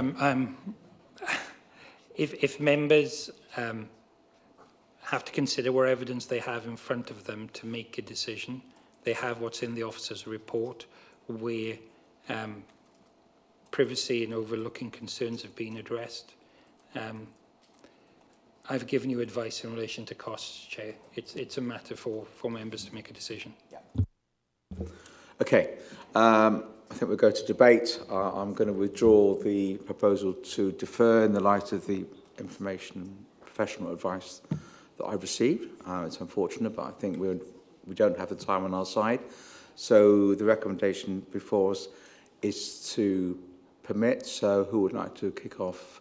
Councillor Wheeler.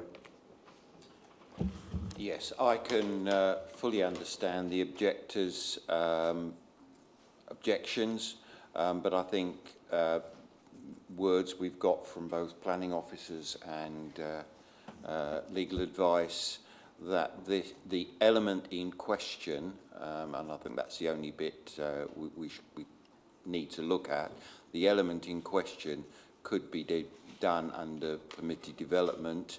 That just means that we haven't got an objection because the applicant could easily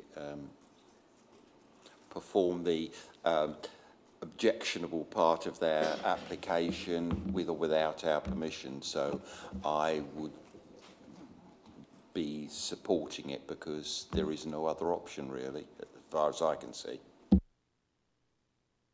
Thank you. Councillor Fisher. I would move to refuse on ST14. What Councillor Wheeler's just said about permitted was answered by the officer saying not the design or the materials that are in the current application. So therefore, permitted rights, there would have to be a change of design. And that's basically what the complainant is asking for. She's not asking for it not to be there. She's asking for a change of design. And I think that if we turn it down on SD14 and explain to the applicant that the reason it was turned down is because of overlooking, and if you did this or that, it could be remedied. Unfortunately, we can't defer it because that would be, we would be in the same position as refusing, and they can go for, we'd be in a different position because they could then go for non-determination, which because of the length of the time the application has been with us. So if we turn it down, the cost implication, every turn down has a cost implication. We're fully aware of that. We don't do it lightly, but some things have to be correct. I think ST14 is about overlooking, not about the angle you're overlooking, it's overlooking. And I think it would be a justifiable refusal reason. Chair, if I may just come back on that. Yes. I've had a quick look of policy SD14, and hopefully I've got the correct policy version. And I'll ask my, my colleagues in planning to confirm. But from reading this document, the only relevant part would be 2.1 Roman numeral 1. No new development must cause no unacceptable harm to local amenity, including the amenity of neighbouring occupants. There's no such view as to overlooking. It's amenity, and that has been addressed in the report. Thank you, Chair. Thank you. And I'm minded that we recently lost an appeal in Market Street on a very similar situation, and we had costs awarded against us. We did all go on view. We did all go into the back garden. We did all see for ourselves the distances between this applicant and the objectors. And personally, I thought it was quite a long distance, and I did not have an issue with it. I think it is a shame that we were not able to view from both. Lessons we learned, but I will be supporting the applicant based upon all the information that I have now heard. Anybody else want to speak before I move Councillor Fisher's refusal on SD14? But having said that, Councillor Fisher, if you read SD14, it's just not going to happen.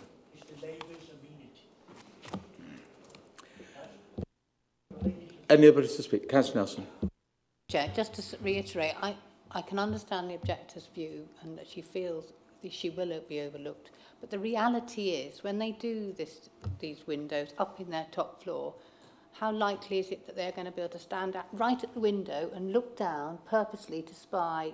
And I wouldn't mind betting that actually if you did that, when it's all probably going to be done, you wouldn't be able to see anything. You feel overlooked, but the reality is you're not really physically overlooked. I don't know what other people in the committee think of that as a perception.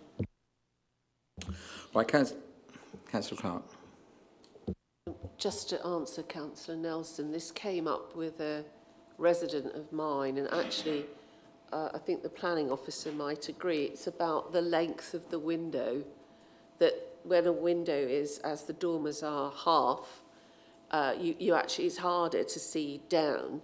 If they're full length, and this was the case in my residence house, then actually they can see much further into your property. So I'm reassured that these are half windows. Right, I'm going to put Councillor Fisher's refusal. Those in favour, please show. Those against? Thank you. And I'll put the recommendation, which is to permit. Those in favour, please show. And those against? Thank you. Okay, we now move on to the next item, which is 6 Savile Close. And I'll invite Michelle to come back and present that one.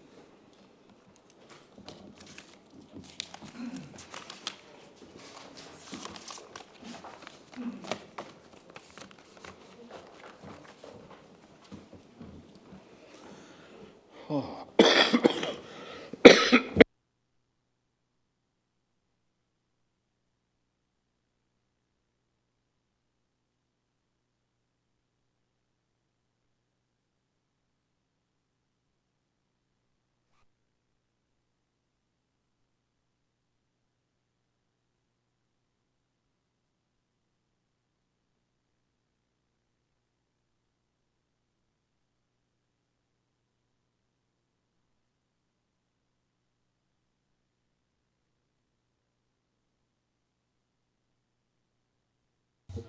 Thank you, Chair. Thank you.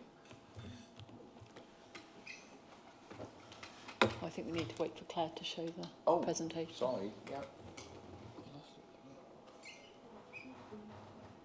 Although everyone here has seen it, haven't they? But well, not seen it. Well, no, they've all read the... Yeah. Oh. That's it. Are they? Yeah, perfect, thank you. Tony, can you just go and do where Claire is? Sorry, we've got We're it. set, We've got we're it. set Oh, we've got it. Sorry. Don't worry. Sorry. Don't worry. Yep. Right. So this application proposes the construction of a pair of 5-bedroom detached houses on land adjacent to 6 Savile Close, together with associated access, parking and landscaping. The application is brought before the Planning Committee as Cheltenham Borough Council are the applicant and landowner. The recommendation is to grant planning permission subject to conditions. So the site's located on the south side of Savile Close, at the northern edge of the central conservation area. The land to the west is designated as local green space and serves as a community orchard. And then to the rear, the site backs onto Albemarle Gate with Pittville Park, Grade 2 registered Pittville Park beyond. There are a number of listed buildings in proximity to, but not immediately adjacent to the site. And then this wider view just seeks to show the location of the site in relation to Pittville Park to the south, and then the Grade 1 listed pump rooms to the east. And so the site currently forms part of the garden to number 6, but is now quite overgrown. And then these are just some long views from Pittville Park, just to demonstrate sort of how well screened the site is in those long views. And then this is just some site context which shows properties in Savile Close and Albemarle Gate, which just seeks to show the variation in buildings and their design. And then, so the size of the plot at the moment is actually an anomaly and can be comfortably subdivided. Each property would have 2 parking spaces to the front and a good-sized rear garden, whilst number 6 would also retain a good-sized garden. So here we've got the elevations. The dwellings would be 2 stories with additional accommodation provided in the pitched roof, with a render finish, plain clay-tarred roofs, painted timber windows and reconstituted stone lintels, mullions and sills, so they're fairly traditional, and both dwellings are identical in their design. And then here we have the floor plans. And then so the key planning matters for consideration are the principle of development, design and layout, any heritage impacts, climate change, neighbouring amenity, trees and landscaping, biodiversity and parking and highway safety. And in summary, as previously noted, the officer recommendation is to grant planning permission subject to the conditions set out in the report. And again, officers are satisfied that the development wouldn't result in any adverse impacts that would outweigh the benefits of providing 2 additional dwellings within the borough. And then these are just the suggested conditions. Thank you, Chair. Thank you, Michelle. No speakers? Any questions? Councillor Fisher, Councillor Nelson.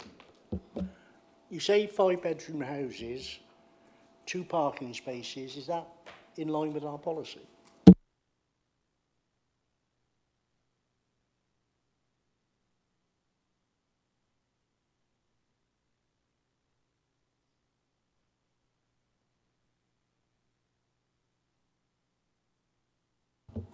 Yes, so Highways have reviewed the application and raised no objection to it on highway grounds or parking provision.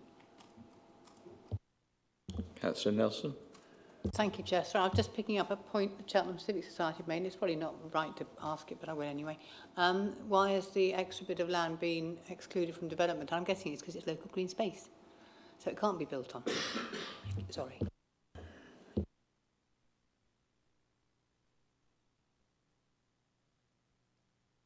Yes.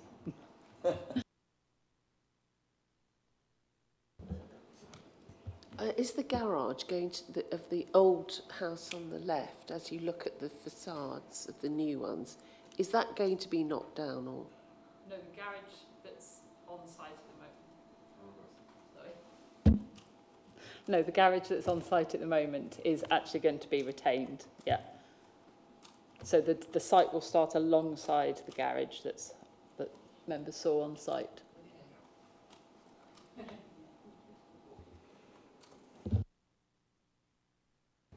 I suspect that property might be redeveloped and refurbished and the garage replaced. Who knows? Debate. Anybody like to speak? Councillor Fisher. Yeah, I will support this, mainly because we haven't got a 5-year land supply. But as the landowners, it would have been nice, and I think we owned the house as well, the one that's still there, but we've marketed that and sold it. It was a local authority house. It would have been nice to see a development, perhaps for Cheltenham Borough homes with affordable homes, and probably 3 on there or something like that. You know, that is what we really need. We don't. You know, we probably need 5-bedroom houses as well, but I would have preferred to see something developed by us. It's not really a planning issue, is it? So, anybody else got any? No. So the recommendation is permit. Those in favour, please show. Unanimous. Thank you all very much. Okay, we now go on to item 6E, which is the Chester Walk car park. Over to you again, Michelle.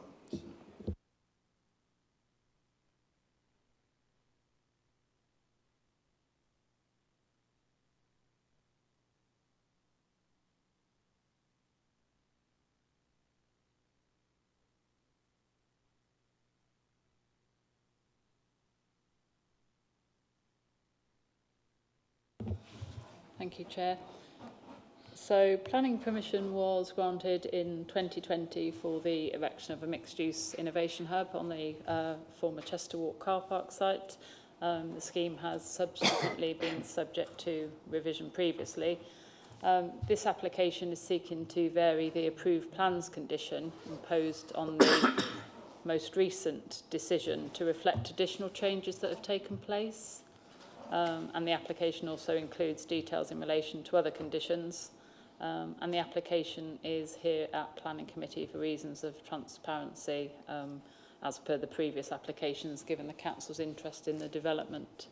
And the recommendation is to approve the changes. So I'm sure members are familiar with the site and the development. It's just an image to show where it is. So I don't know if anyone's seen it previously, but these are some photos taken earlier this week. So the building is still under construction. And then here we've just got some comparative elevations which show the development as originally approved on the left, the previous revision in the middle, and then the scheme now proposed on the right-hand side. So the one at the bottom is the one that would be facing the Minster. And the changes in brief just relate to increase in the height of the building from that most recently granted, so the scheme in the middle, additional solar PV at second floor, and then minor external works. And they've also included a fire suppression misting system within the building. And then these are the other comparative elevations. So the red line on the bottom on both of them is just to show the relative heights of the buildings. And then the key consideration is the acceptability of the changes as an amendment in terms of design, impact on the historic environment and neighbouring amenity, with the general principle obviously haven't been firmly established. And so the recommendation is to grant planning permission subject to a schedule of conditions which reflects those previously imposed. Officers are satisfied that the overall design approach is unchanged and the general appearance of the building is unaltered. They don't result in any significant or additional harm to the Grade 1 listed Minster, and don't result in any additional amenity impacts. And then these are the suggested conditions. Thank you, Michelle. Any questions? Debate? Move to the vote. Those in favour, please show. Those against? That's it. Thanks. Carried. Thank you.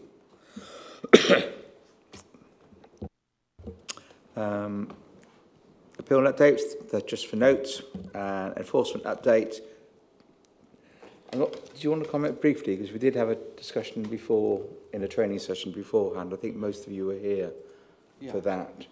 If you just want to make brief reference. Thank you, Chair. When I came back again, what had changed was that planning enforcement had become part of planning. And it struck me that the planning committee wasn't getting any information about what happened, about the scale of complaints and cases that we were dealing with. So I thought it would be a good idea to bring to you a report, be on a quarterly basis. I think monthly probably a bit much, but you can then track how things are going in terms of that. And you can see some of the cases.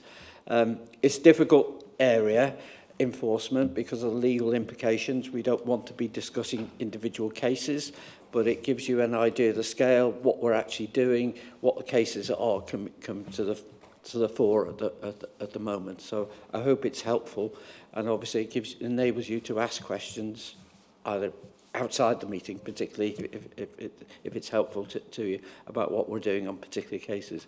Because I said before, I know from talking to members, they weren't aware of what cases were coming forward and where we were taking action. So I hope that's helpful for you. Yeah, thank you, Mike. And Claire's going to circulate the presentation that Mike did beforehand. Thank you all very much. No other items. Meeting closed. Thank you for your time and input.